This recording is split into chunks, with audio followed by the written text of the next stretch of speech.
اپنے گھر سے لے کے مکہ مکرمہ تک جتنا خرچ ہو ٹکٹ میں اور فلائٹ میں اور جانے آنے جانے میں وہ خرچ، اور پھر پیچھے جو اہل و عیال کو چھوڑا ہے حج سے واپسی تک، ان کے کھانے پینے، ان کی خوراک، ان کی غذا اور ان کے تمام ضروریات کا خرچ، یہ تمام چیزیں ہیں تو ایسے شخص پہ حج فرض ہو چکا ہے۔ لیکن اس میں ہم یہ بھی جوڑتے ہیں کہ مکان نہیں بنا ہے، مکان بنا لیتے ہیں پھر حج کریں گے۔ اس میں ہم یہ بھی سوچتے ہیں کہ لڑکی کی شادی نہیں ہوئی ہے، شادی کرنا پھر حج کریں گے۔ شادی الگ چیز ہے، مکان بنانا الگ چیز ہے۔ جس وقت یہاں سے مکہ مکرمہ کے خرچ اٹھانا آپ کو آ گیا، یہاں سے مکہ مکرمہ جانا آسان ہو گیا، اس کے اوپر حج فرض ہو گیا۔ پھر مکان بنائے یا نہیں بنائے، پھر شادی کرے یا نہیں کرے، اس کے اوپر حج فرض ہو چکا ہے۔ اسے حج کرنا چاہیے اور اس میں اجرت کرنی چاہیے، اس میں جلدی کرنی چاہیے، اس میں پھر دیر نہیں کرنی چاہیے، ورنہ آج ایک عمر کے ہونے کا انتظار کرتے ہیں۔ آج ہم انتظار کرتے ہیں کہ ہم بوڑھے ہو جائیں تو حج کریں گے، آج ہم انتظار کرتے ہیں کہ ادھیڑ عمر کے ہو جائیں تو حج کریں گے، آج ہم انتظار کرتے ہیں کہ بیوی بال بچوں سے فارغ ہو جائیں تو حج کریں گے، آج ہم انتظار کرتے ہیں کہ مکان سے، دکان سے، زمین و جائیداد سے فارغ ہو جائیں تو حج کریں گے، اب آج ہم انتظار کرتے ہیں کہ شادی بیاہ سے علیحدہ ہو جائیں تو حج کریں گے۔ یہ حج کی فرضیت کا معنی بالکل نہیں ہے، بلکہ جب آپ کو پیسے اتنے ہو جائیں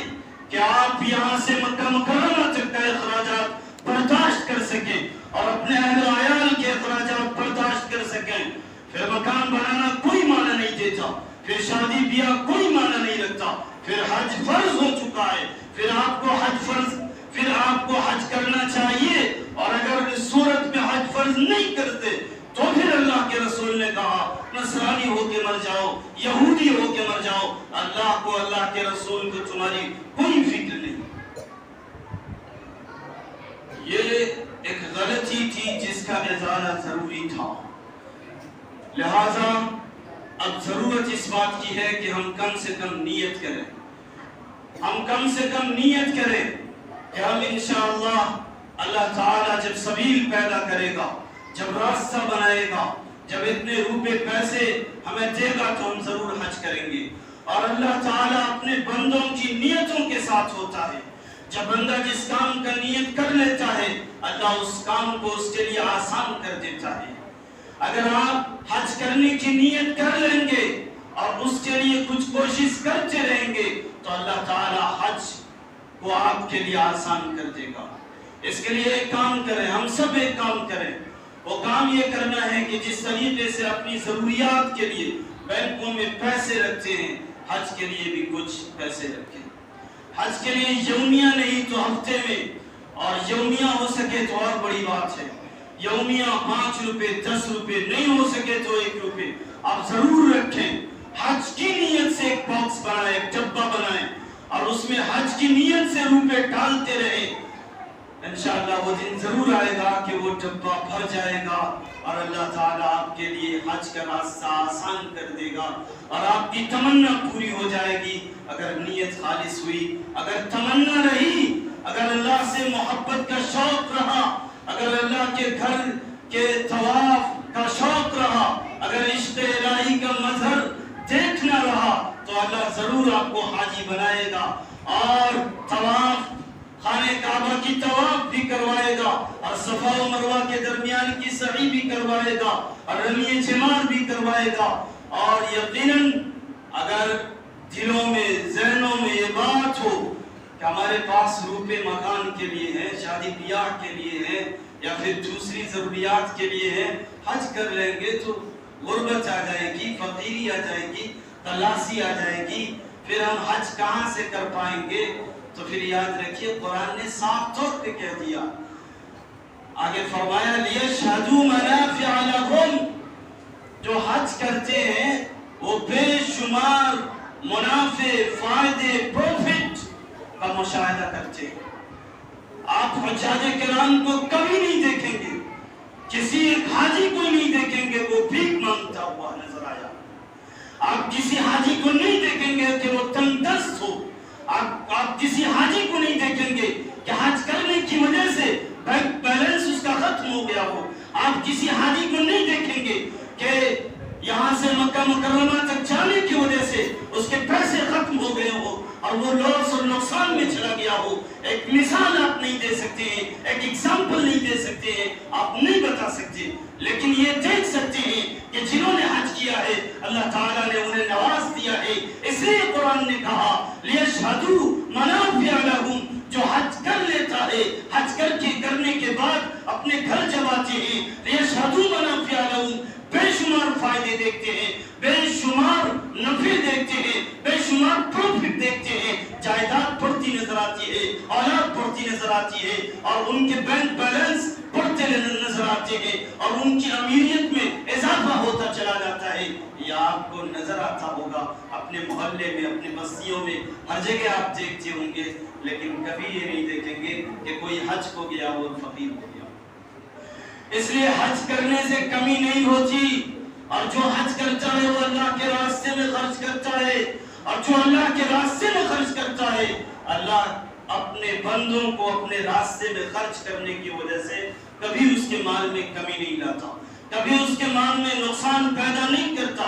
اس لیے ذہنوں سے اور دلوں سے یہ بات نکال دیجئے کہ حج کی وجہ سے مال میں کمی ہو جائے گی.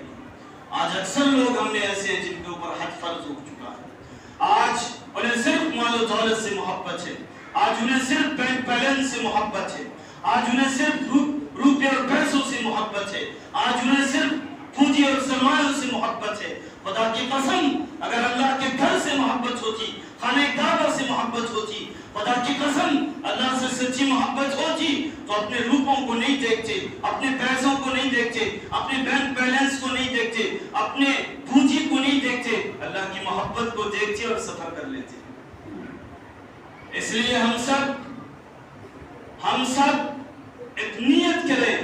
اور ارادہ کریں کہ ہم سب انشاءاللہ حج کریں گے. اگر نیت کریں گے اور اس کے لیے کوشش کرتے رہیں گے تو اللہ تعالیٰ کوشش کو کامیاب کرے گا اور ہر کوئی حاجی نظر آئے گا, اور پھر اس کے بعد بے شمار فائدے دیکھنے کو ملیں گے.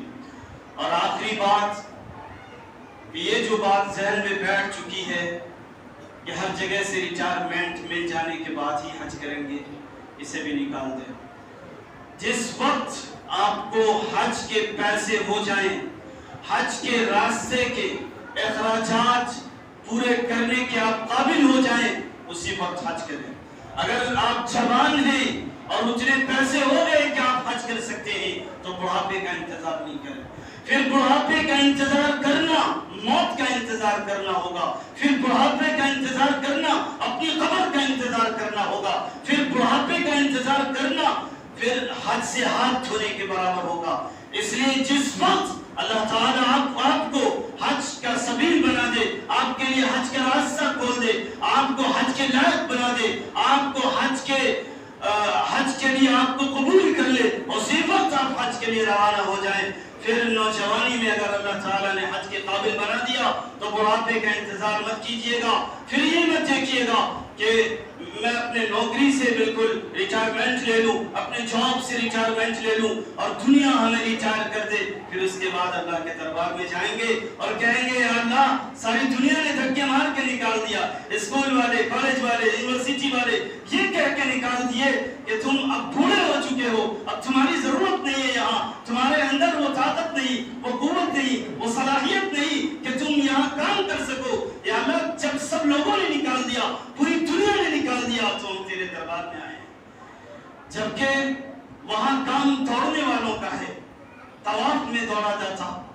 اور صفا و مروہ کے درمیان دوڑا جاتا, رمی جمار میں پھینکا جاتا پتھر, تو وہاں تمام کام نوجوانوں کا ہے اور بوڑھے ہو کے جاتے ہیں. تو ایسا نہیں کریں, بلکہ جس وقت ہم حج کے لائق ہو جائیں اسی وقت ہم حج کی نیت کریں اور اسی وقت ہم حج کے لیے روانہ ہو جائیں. اللہ پاک سے دعا کریں کہ اللہ پاک ہم سب کے لیے حج کا راستہ پیدا کرے اور ہم سب کو حاجی نمازی بنائے. آمین.